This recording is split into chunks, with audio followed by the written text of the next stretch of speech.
Bonjour, alors une toute petite vidéo pour vous parler des desserts. Alors qu'est-ce qu'on appelle dessert, d'où ça vient et entre guillemets pourquoi j'essaye de vous demander de ne pas manger de dessert. Dessert, ça vient entre guillemets étymologiquement du mot desservir. Donc desservir, finir, on enlève ce qu'il y a sur la table. C'est de là que vient le mot dessert. Le mot dessert, il existe, entre guillemets, depuis le XVIIe siècle. Avant, on appelait ça une fruiterie. Donc, ça veut déjà dire qu'avant, à la fin du repas, il n'y avait que des fruits. Oui, parce que avant, entre guillemets, je vous rappelle que le avant, c'est nos gènes. Nos gènes viennent des Homo sapiens sapiens, ils n'ont pas changé depuis. Donc, à l'époque des Homo sapiens sapiens, on n'avait pas de four, on faisait pas de tartes, de gâteaux, etc., etc. On mangeait des baies, on mangeait aussi, il y avait quand même pas mal d'oléagineux, c'est-à-dire des amandes, des noisettes, etc., etc. Mais en tout cas, on n'avait pas ces desserts. Et puis apparaît le mot, et apparaît les pâtissiers avec leur pâtisserie, le fait de pâtisser, de fabriquer quelque chose. Alors, lorsque vous regardez un peu dans le monde entier, le dessert, quasiment, ça n'existe pas.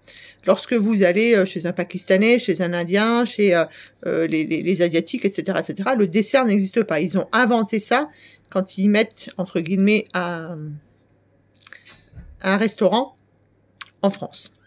Donc, qu'est-ce que c'est qu'un dessert, en tout cas, pour moi, le pratiqueur. Un dessert, c'est quelque chose qui va contenir du sucre. Donc, ça peut être un fruit, ça peut être un yaourt. Il y a du sucre dans le yaourt, hein. Il y a du lactose dans le fruit, il y a du fructose. Et je vous rappelle que le fructose est un sucre qui doit passer par le foie pour être découpé et utilisable par nos cellules. Donc, dans tous les produits laitiers, alors que ce soit, on se lève tous pour machin, ou que ce soit un yaourt simple de brebis, de chèvre, un yaourt grec, etc., etc., il y a du sucre dedans, il y a du lactose. Mais ça peut être aussi, effectivement, un gâteau, une tarte, etc., etc. La compote fait partie des desserts aussi. Je vous conseille souvent de manger plutôt des compotes. Alors, pourquoi je vous dis de ne pas manger de sucre à la fin du repas? Tout simplement parce que, normalement, on mange une petite entrée. Ça, c'est quelque chose qu'on a complètement oublié en France. Donc, on se fait une petite crudité. Je parle bien de crudité et un tout petit peu. Quel que soit votre tempérament, vous pouvez très bien prendre un tout petit peu de crudité. Toujours très bien assaisonné. C'est justement le moment où on peut amener des oméga 3, où on peut amener du vinaigre de grenade fermenté, du vinaigre de cidre non pasteurisé par exemple, puis on met de l'ail, de l'oignon, etc. On met, pourquoi pas de la cébette, ça va être bientôt la saison, on met aussi du persil, etc., etc. Et puis ensuite on mange un plat. Et normalement, si on a bien mastiqué, ça suffit. On n'a pas besoin de rajouter un petit plaisir sucré. Parce qu'en fait, le dessert, la définition du dessert, c'est ça, c'est finir sur un plaisir sucré. Quand vous êtes, entre guillemets, en sevrage de dessert, eh bien, je vous dis, vous pouvez prendre une compote. Puisque la compote, alors si possible plutôt de pommes, puisque c'est le fruit qui va avoir le moins de sucre. Si possible, une compote faite maison. Et si possible, vous ne l'avez pas trop moulinée, comme ça il y a un petit peu des morceaux et vous êtes obligé de mâcher. Le temps, entre guillemets, donc, de vous sevrer de cette mauvaise habitude qui est de manger du sucre à la fin du repas, eh bien, vous avez le droit de manger de la compote de pommes que vous allez bien mastiquer et que si possible, vous faites maison. Et n'hésitez pas à mettre de la cannelle dans cette compote, puisque la cannelle, que ce soit en médecine chinoise, que ce soit en Ayurveda ou que ce soit, pour moi, le pratiqueur, c'est un épice qui est incroyable pour votre système digestif. Et elle a un rôle très bien connu aussi, antimicrobien, mais surtout gestion de la glycémie. Alors, je vous dis de ne pas, je vous conseille un maximum de fois, je dis souvent 80 fois sur 100, de ne pas finir votre repas sur du sucré. C'est pas parce qu'il y a ces histoires de fermentation, etc., etc.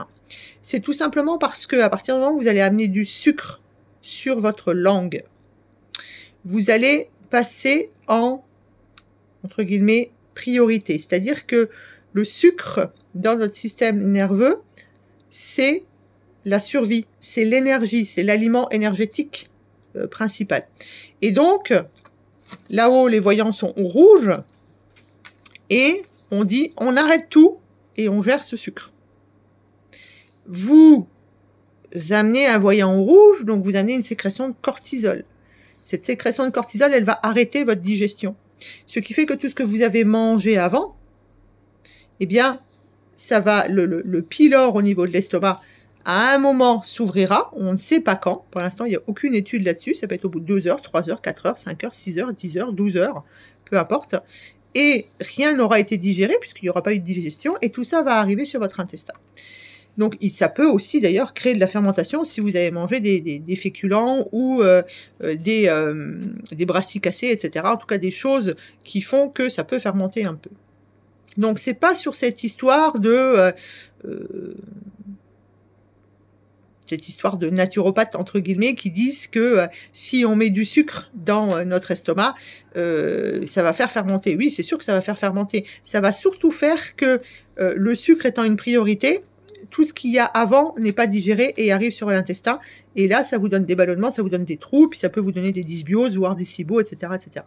Voilà, donc le dessert, c'est absolument pas indispensable. Le temps qu'on se sèvre, ou de temps en temps, on peut penser à manger une compote. Mais on évite de finir notre repas sur du sucre. Ça, pour moi, c'est une priorité si on veut retrouver la base du but du système digestif, c'est-à-dire assimiler et donc ne pas vous mettre en carence. J'ai des personnes qui sont en carence. Dès qu'on arrête le sucre à la fin du repas, elles ne sont plus en carence. Et puis ce sucre à la fin du repas, c'est aussi quelque chose qui risque de vous amener vers le diabète. Donc on fait très attention à ça. Même si le diabète, il y a plein d'autres causes, et notamment il y a une cause qui s'appelle le cortisol. Donc s'il vous plaît, essayez un maximum de fois, on va dire 80 fois sur 100, de ne pas manger du sucre à la fin du repas. On évite aussi de manger, entre guillemets, des glaces et du sucre, puisque là c'est la saison actuellement, après 18 heures, puisque naturellement le sucre après 18 heures, c'est le sucre qui va vous faire grossir. Voilà ce que je voulais vous dire sur les desserts. Donc s'il vous plaît, arrêtez de manger des desserts. Ailleurs dans le monde, ça n'existe pas. C'est une invention purement française. À bon entendeur.